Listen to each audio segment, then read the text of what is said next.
Hello दोस्तों, नमस्कार। कैसे हैं आप सभी? आशा करते हैं कि आप लोग बहुत अच्छे होंगे दोस्तों। और आज मैं एक नई क्लास के साथ उपस्थित हुआ आप लोगों के बीच, और मैं आशा करता हूं कि आप लोग उसको यानी इस क्लास को बहुत ही ध्यान से और बहुत अच्छी तरीके से समझने का प्रयास करेंगे, और मैं भी अच्छी तरीके से समझाने का प्रयास करूँगा। दोस्तों, कल हमने यानी जो इसके पहले वाली क्लास में हमने जो आपको पढ़ाया था कि प्रेजेंट परफेक्ट कंटीन्यूअस टेंस, आज जस्ट उसी के आगे हमने आपको अफर्मेटिव पढ़ाया था, यानी अफर्मेटिव सेंटेंस आपको पढ़ाया गया था।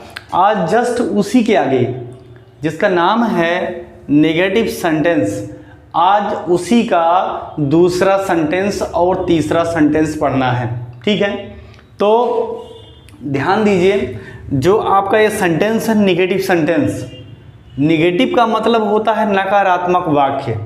ठीक है, नकारात्मक वाक्य का मतलब होता है कि हर वाक्य में आपको नहीं मिलेगा। कहने का मतलब ये है, जिसे कहा जाए कि वह विद्यालय नहीं जाता है, या फिर वह सुबह से विद्यालय नहीं जा रहा है, मैं 4 दिन से विद्यालय में नहीं आ रहा हूँ, विद्यार्थी सुबह से किताब नहीं खरीद रहे हैं। तो इस प्रकार से बहुत सारे आपको वाक्य मिलेंगे। ठीक है, और कुछ लोग ऐसा होते हैं कि जो कहते हैं कि सब कुछ ठीक है, लेकिन हम कैसे जानेंगे कि ये आपका प्रेजेंट परफेक्ट कंटीन्यूअस टेंस ही है। तो इसकी हमें पहचान आपको बताया था। पहचान ये थी कि वाक्य के अंत में आपको मिलेगा रहा है, रही है, रहे हैं, और साथ ही साथ आपको समय मिलेगा। ठीक है, तो ध्यान रखिएगा, समय के साथ अगर आपको रहा, रही, रहे हैं मिल रहा है तो वो आपका है प्रेजेंट परफेक्ट कंटीन्यूअस टेंस। ठीक है, तो ध्यान रखिएगा। तो आज हम आपको जस्ट आगे वाले सेंटेंस में आपको पढ़ाते हैं नेगेटिव सेंटेंस में नकारात्मक वाक्य, जिसमें पहचान होगी कि ही, सी, इट या कोई नाम होगा, एक वचन होगा तो हैज़ नॉट बीन का प्रयोग करेंगे। मात्र डिफरेंस इतना है कि इसमें नॉट जो है बीच में लग जाएगा। ठीक है, आई बी यू दे कोई बहुवचन होगा तो इसमें हैव नॉट का प्रयोग करेंगे। तो इसको ध्यान रखिएगा, ये सब बहुत ही आसान और बहुत ही सरल है। यहाँ पे वर्ब की फर्स्ट फॉर्म में आईएनजी, चाहे जहाँ पर भी रहा, रही आएगा। हमने आपको पहले ही बताया था, पहले वाक्य में आपको बताया गया था कि हमेशा जहाँ पर रहा, रही आएगा वहाँ पे वर्ब की फर्स्ट फॉर्म में आईएनजी आपको लगाना है, तो लगाना है। ध्यान रखिएगा, इसका फार्मूला जो होगा, पहले सब्जेक्ट, फिर हेल्पिंग वर्ब, फिर वर्ब की फर्स्ट फॉर्म में आईएनजी, फिर ऑब्जेक्ट, फिर सिंस या फॉर लास्ट में टाइम। देखिएगा, सबसे पहले जैसे वाक्य आपको दिया जाएगा कि वह सुबह से गांव में नहीं घूम रहा है। ठीक है, तो ध्यान रखिएगा, वह सुबह से जब गांव में नहीं घूम रहा है तो सूत्र में सबसे पहले आपके लिखा है सब्जेक्ट। सब्जेक्ट का मतलब होता है कर्ता। कौन सुबह से गांव में नहीं घूम रहा है, तो वो है आपका वह की इंग्लिश होगी ही। अब ही के साथ क्या लगेगा, ये है आपकी हेल्पिंग वर्ब जिसका नाम है हैज नॉट बीन। सब्जेक्ट हो गया ही, हैज नॉट बीन आपकी हेल्पिंग वर्ब, और वर्ब मतलब क्या हो रही है कि वह सुबह से गांव में क्या क्या कर रहा है, नहीं घूम रहा है। तो वाक मतलब होता है घूमना, इसी में लगा देंगे आईएनजी, तो हो गया वॉकिंग। अब ऑब्जेक्ट है, कहाँ नहीं घूम रहा है, तो ये है गांव में, तो इन द विलेज। अब लास्ट में है समय में सिंस और फार। अब देखिए, सिंस लगाएं कि फार लगाएं, हमने आपको पहले ही वीडियो में आपको बताया था कि अगर निश्चित समय रहेगा तो सिंस लगाएंगे, अनिश्चित समय रहेगा तो फार लगाएंगे। ठीक है, अब यहाँ पे कैसे जानेंगे हम निश्चित है, हमने बताया था सुबह, शाम, दोपहर, 5 तारीख जितनी होती है, सन जितने होते हैं, ये सब निश्चित होते हैं। यहाँ पे सुबह है तो सुबह निश्चित समय है, इसलिए क्या लगेगा, सिंस। ये हो गया सिंस। अब सुबह से तो मतलब क्या हो गया आपका, मॉर्निंग। ध्यान रखिएगा, इतना ही है कि वह सुबह से गांव में नहीं घूम रहा है, इसका होगा ही has not been walking in the village since morning. और जैसे वाक्य दिया जाए, तुम विद्यालय में 1 दिन से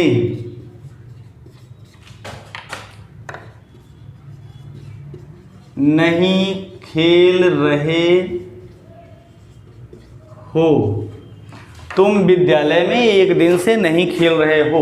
अब यहाँ पे सबसे पहले सब्जेक्ट क्या है, तुम है, तो तुम की इंग्लिश क्या होगी, यू। अब यू के साथ क्या लगेगा, have not been, have not been हो गया। अब आपका सब्जेक्ट हो गया, हेल्पिंग वर्ब हो गई, वर्ब की फर्स्ट फॉर्म में आईएनजी। अब क्रिया क्या हो रही है, तुम विद्यालय में एक दिन से क्या कर रहे थे, नहीं खेल रहे थे। तो प्ले माने होता है खेलना, इसी में लगा देंगे आईएनजी, प्लेइंग हो गया। अब बात आती है ऑब्जेक्ट की। ऑब्जेक्ट यहाँ पे क्या है, तो कहाँ पर नहीं खेल रहे थे, तो विद्यालय में, तो इन द स्कूल। अब सिंस लगाएं कि फार लगाएं, एक दिन से बहुत लंबा समय नहीं है, इसलिए हम लगाएंगे फार, क्योंकि ये अनिश्चित है। तो फार हो गया कब से, एक दिन से, तो for one day, one day माने एक दिन। ये आपका निगेटिव सेंटेंस है। देखिएगा निगेटिव सेंटेंस के बाद आता है आपका इंट्रोगेटिव सेंटेंस। तो इसके बाद चलिए हम आपको प्रैक्टिस कराते हैं इंट्रोगेटिव सेंटेंस। और ध्यान रखिएगा, इसको ध्यान से पढ़ेंगे। निगेटिव सेंटेंस भी बहुत इजी है और हमें आशा ये है कि आपके समझ में बेहतर आ रहा हो। थोड़ा सा प्रैक्टिस करेंगे तो और बेटर समझ में आएगा, ठीक है। तो ध्यान रखिएगा। चलिए आइए चलते हैं हम इंट्रोगेटिव सेंटेंस की तरफ। इंट्रोगेटिव सेंटेंस के साथ अब आपका नेगेटिव सेंटेंस के बाद है इंट्रोगेटिव सेंटेंस। ध्यान रखिएगा, अगर ही सी इट या कोई नाम होगा, एक वचन होगा, तो हैज सब्जेक्ट बीन, बीच में मात्र जहां आप नॉट लगाते थे वहीं आपको क्या लगाना है, सब्जेक्ट लगा देना है। और आई बी यदि कोई बहुवचन होगा तो यहाँ पर भी पहले हैव, फिर सब्जेक्ट, फिर बीन, और सारी प्रक्रिया वही कि वर्ब की फर्स्ट फॉर्म में आईएनजी। पहले क्वेश्चन वर्ड, फिर हेल्पिंग वर्ब आपकी हैज या है, फिर सब्जेक्ट, फिर बीन, फिर वर्ब की फर्स्ट फॉर्म में आईएनजी, फिर ऑब्जेक्ट, फिर सिंस या फॉर लास्ट में टाइम, और अंत में क्वेश्चन मार्क लगाना ना भूलिएगा, ठीक है। क्वेश्चन मार्क बहुत ज़रूरी है, ध्यान रखिएगा। पहला वाक्य है, क्या वह दोपहर से घूम रहा है। तो वाक्य में जब भी सबसे पहले क्या आएगा, उसकी शुरुआत हम हैज या हैव से करेंगे, ठीक है। जैसे यहाँ पे वह की इंग्लिश ही होती, ही के साथ हैज लगता, तो पहले हम हैज कर देंगे। इसका अर्थ हो गया क्या, हैज। अब सब्जेक्ट आपका वह है, तो इसकी इंग्लिश ही हो जाएगी। हैज हो गया, सब्जेक्ट हो गया, फिर बीन लगाइए, फिर वर्ब की फर्स्ट फॉर्म में आईएनजी। क्रिया क्या हो रही है, दो पार्ट्स क्या कर रहा है, घूम रहा है। तो वॉक मीन्स होता है घूमना, वॉकिंग हो जाएगा।